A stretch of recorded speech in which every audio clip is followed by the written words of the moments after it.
നമസ്കാരം. നിങ്ങൾ village field assistant അഥവാ VFA റാങ്ക് ലിസ്റ്റ് ഉൾപ്പെട്ട ഒരാളാണോ? അതോ അടുത്ത പരീക്ഷയ്ക്ക് വേണ്ടി തയ്യാറെടുക്കുകയാണോ? എങ്കിൽ ഈയൊരു വിശകലനം തീർച്ചയായും നിങ്ങൾക്കുള്ളതാണ്. VFA 2021ന്റെ ഏറ്റവും പുതിയ നിയമന കണക്കുകൾ ഓരോ ജില്ലയും തിരിച്ച് നമുക്ക് ആഴത്തിലൊന്ന് പരിശോധിക്കാം. നമ്മളിവിടെ നോക്കാൻ പോകുന്നത് PSCയുടെ ഒഫീഷ്യൽ കണക്കുകളാണ്.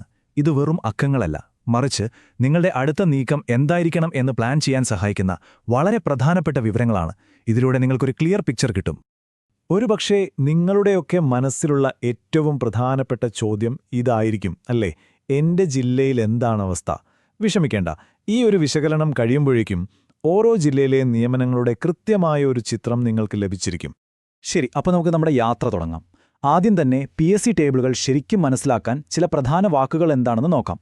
അതിനുശേഷം നമ്മൾ കേരളത്തിന്റെ തെക്കേ അറ്റം മുതൽ വടക്കേ അറ്റം വരെ ഒരു യാത്ര പോകും. അവസാനം ഈ വലിയ ചിത്രം കണ്ടു കഴിയുമ്പോൾ ഈ അറിവ് നിങ്ങളുടെ വിജയത്തിനായി എങ്ങനെ ഉപയോഗിക്കാമെന്നും നമ്മൾ ചർച്ച ചെയ്യും. അപ്പോൾ നമ്മുടെ ഈ കേരള യാത്ര തുടങ്ങുന്നതിന് മുൻപ് PSCയുടെ പട്ടികകളിലെ ചില പ്രധാനപ്പെട്ട വാക്കുകളുടെ അർത്ഥം എന്താണെന്ന് നമ്മൾ സിമ്പിളായിട്ടൊന്ന് മനസ്സിലാക്കേണ്ടതുണ്ട്. ഇതിലേറ്റവും പ്രധാനപ്പെട്ട ഒന്നാണ് ടോട്ടൽ അഡ്വൈസ്. ലളിതമായിട്ട് പറഞ്ഞാൽ, ഒരു റാങ്ക് ലിസ്റ്റിൽ നിന്ന് എത്ര പേർക്ക് അഡ്വൈസ് മെമ്മോ പോയി, അതായത് എത്ര പേർക്ക് ജോലിക്ക് കയറാനുള്ള ശുപാർശ കിട്ടി എന്നതിൻ്റെ കണക്കാണിത്. ഈ നമ്പർ എത്രത്തോളം കൂടുന്നുവോ അത്രയും ഒഴിവുകൾ റിപ്പോർട്ട് ചെയ്യപ്പെട്ടു എന്ന് നമുക്ക് ഉറപ്പിക്കാം. ഈ സ്ക്രീനിൽ കാണുന്നത് തിരുവനന്തപുരം ജില്ലയുടെ ഡാറ്റയാണ്. അതിൽ ടോട്ടൽ അഡ്വൈസ് എന്ന കോളം കണ്ടില്ലേ? അവിടെ 164 എന്ന് കാണാം. ഇതിൻ്റെ അർത്ഥം ഈ ലിസ്റ്റ് വന്ന ശേഷം ഇതുവരെ 164 ഒഴിവുകൾ റിപ്പോർട്ട് ചെയ്യപ്പെടുകയും അത്രയും പേർക്ക് നിയമന ശുപാർശ നൽകുകയും ചെയ്തു എന്നാണ്. ഈ നമ്പറാണ് നമ്മൾ ഓരോ ജില്ലയിലും ശ്രദ്ധിക്കാൻ പോകുന്നത്. ഓക്കെ, അപ്പോൾ ബേസിക് കാര്യങ്ങൾ നമുക്ക് മനസ്സിലായി. ഇനി നമ്മുടെ യാത്ര തുടങ്ങാം. കേരളത്തിന്റെ തെക്കേ അറ്റത്തുള്ള ജില്ലകളിൽ നിയമന നില എങ്ങനെയാണെന്ന് നമുക്ക് ആദ്യം തന്നെ പരിശോധിക്കാം. സ്ക്രീനിൽ നിങ്ങൾക്ക് തിരുവനന്തപുരത്തിന്റെയും കൊല്ലത്തിന്റെയും ഡേറ്റാ ടേബിളുകൾ കാണാം. ഒറ്റയടിക്ക് നോക്കുമ്പോൾ ഒരുപാട് നമ്പറുകൾ കണ്ട് കൺഫ്യൂഷൻ ആവേണ്ട. ഉദാഹരണത്തിന്, തിരുവനന്തപുരത്തെ ടോട്ടൽ അഡ്വൈസ് 164ഉം കൊല്ലത്തേത് 99ഉമാണ്. ഈ നമ്പറുകളും കട്ട് ഓഫുമെല്ലാം ചേർത്തുവെച്ച് അടുത്ത സ്ലൈഡിൽ നമുക്ക് ഇതിനെ വളരെ ലളിതമായി ഒന്ന് താരതമ്യം ചെയ്യാം. തെക്കൻ ജില്ലകളിലെ കണക്കുകൾ ഒറ്റ നോട്ടത്തിൽ ഇങ്ങനെയാണ്. ഇതിൽ വളരെ രസകരമായൊരു കാര്യം നിങ്ങൾ ശ്രദ്ധിച്ചോ? തിരുവനന്തപുരത്തിനും കൊല്ലത്തിനും ഒരേ മെയിൻസ് കട്ട് ഓഫ് മാർക്കാണ് 74. പക്ഷേ നിയമനങ്ങളുടെ എണ്ണത്തിൽ എന്തൊരു വ്യത്യാസമാണെന്ന് നോക്കിക്കേ.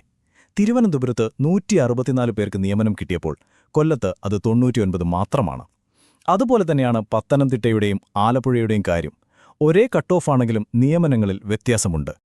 ഇനി നമുക്ക് മധ്യകേരളത്തിലേക്കും വടക്കൻ ജില്ലകളിലേക്കും പോകാം. കണക്കുകൾ സൂചിപ്പിക്കുന്നതനുസരിച്ച് ഏറ്റവും കൂടുതൽ മത്സരവും അതേപോലെ തന്നെ അവസരങ്ങളുമുള്ളത് ഈ മേഖലകളിലാണ്. ഇപ്പോൾ സ്ക്രീനിലുള്ളത് തൃശ്ശൂരും എറണാകുളവുമാണ്. ടോട്ടൽ അഡ്വൈസ് എന്ന കോളത്തിലേക്കൊന്ന് ശ്രദ്ധിച്ചേ. തൃശ്ശൂരിൽ 198, എറണാകുളത്ത് 174.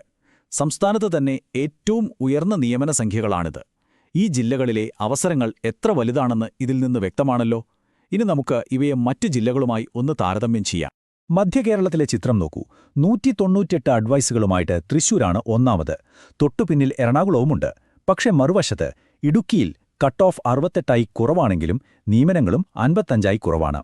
ഇത് വീണ്ടും തെളിയിക്കുന്ന ഒരു കാര്യമുണ്ട്: കുറഞ്ഞ കട്ട് ഓഫ് എപ്പോഴും കൂടുതൽ അവസരങ്ങൾ തരണമെന്നില്ല. ഇനി നമുക്ക് വടക്കൻ കേരളത്തിലേക്ക് പോകാം. പാലക്കാടിന്റെയും കണ്ണൂരിന്റെയും ടേബിളുകളാണ് സ്ക്രീനിൽ. രണ്ടിടത്തും 180ൽ കൂടുതൽ ടോട്ടൽ അഡ്വൈസുകൾ കാണാം. പക്ഷേ ഇതിലെ യഥാർത്ഥ ചിത്രം മനസ്സിലാക്കണമെങ്കിൽ നമുക്ക് ഈ നമ്പറുകളെ അടുത്ത സ്ലൈഡിൽ വിശദമായൊന്ന് താരതമ്യം ചെയ്യാം. ഈ സ്ലൈഡ് ഒരുപക്ഷെ ഏറ്റവും അപ്രതീക്ഷിതമായ ഡാറ്റയാണ് കാണിക്കുന്നത്. ശ്രദ്ധിച്ചു നോക്കൂ.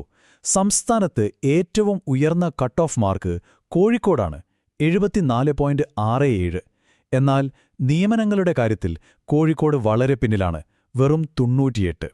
അതേസമയം കട്ട് ഓഫ് കുറഞ്ഞ പാലക്കാടും മലപ്പുറത്തും കണ്ണൂരും 150ൽ അധികം നിയമനങ്ങൾ നൽകി. ഇതാണ് നമ്മൾ പറയുന്ന മത്സരം വേഴ്സസ് അവസരം. നമ്മൾ ഉയർന്ന നിയമനങ്ങളെക്കുറിച്ച് ഒരുപാട് സംസാരിച്ചു.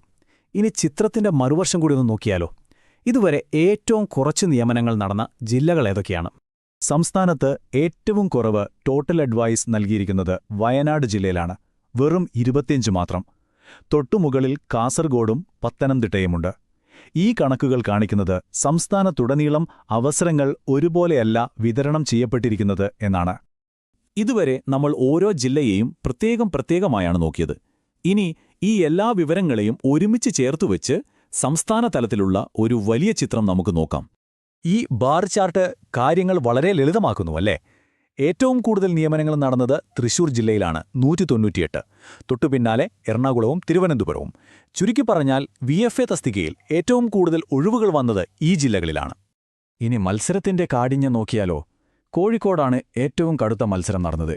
ഏറ്റവും കുറഞ്ഞ കട്ട് ഓഫ് ഇടുക്കിയിലും. ഇതിനിടയിൽ ഏറ്റവും കൂടുതൽ നിയമനം നടന്ന തൃശൂരിലെ കട്ട് ഓഫ് ഒരു മിഡിൽ ഗ്രൗണ്ടിലായിരുന്നു. ഒരുപക്ഷേ ഇതാവാം അവസരങ്ങളുടെ ഒരു സ്വീറ്റ് സ്പോട്ട്. ഈ താരതമ്യം ഒരു കാര്യം അടിവരയിട്ട് പറയുന്നുണ്ട്. കൂടുതൽ നിയമനങ്ങൾ എന്നാൽ മത്സരം കുറവായിരിക്കണമെന്നില്ല. തിരുവനന്തപുരത്ത് ഉയർന്ന നിയമനങ്ങളും ഉയർന്ന കട്ട് ഓഫുമുണ്ട്. എന്നാൽ കോഴിക്കോട്ടെ കട്ട് ഓഫ് ഏറ്റവും ഉയർന്നതാണെങ്കിലും നിയമനങ്ങൾ കുറവാണ്.